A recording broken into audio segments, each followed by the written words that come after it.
Angelina Jolie হলিউডকে বিদায় জানাতে প্রস্তুত। ওকে ম্যাগাজিনকে একটি বিশ্বস্ত সূত্র জানিয়েছে যে, অভিনেত্রী লস অ্যাঞ্জেলেস থেকে বিদায় নেওয়ার পরিকল্পনা করছেন। অভিনেতা ব্র্যাড পিটের সঙ্গে অ্যাঞ্জেলিনা জোলির যখন বিচ্ছেদ হয়, তখন স্বাধীনভাবে বাঁচার এবং ঘুরে বেড়ানোর ক্ষমতা নাকি হারিয়ে ফেলেছিলেন এই অভিনেত্রী। জোলি সবসময়ই তার সন্তানদের ভিন্ন সংস্কৃতি ও জীবনের অভিজ্ঞতা দিতে আগ্রহী ছিলেন। তিনি চান সন্তানরা তাদের নিজস্ব পথে চলুক। নামি এই তারকা সবসময়ই ঘুরে বেড়াতে পছন্দ করে বলে জানিয়েছেন একাধিকবার। ফের তাই সুযোগ বুঝে নিজেকে মুক্ত করার পরিকল্পনা করে ফেলেছেন জোলি।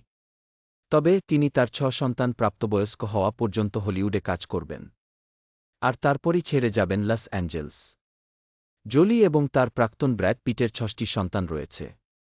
সন্তানেরা হলেন ম্যাডক্স, প্যাক্স, জাহারা, শিলোহ, নক্স এবং ভিভিজেন।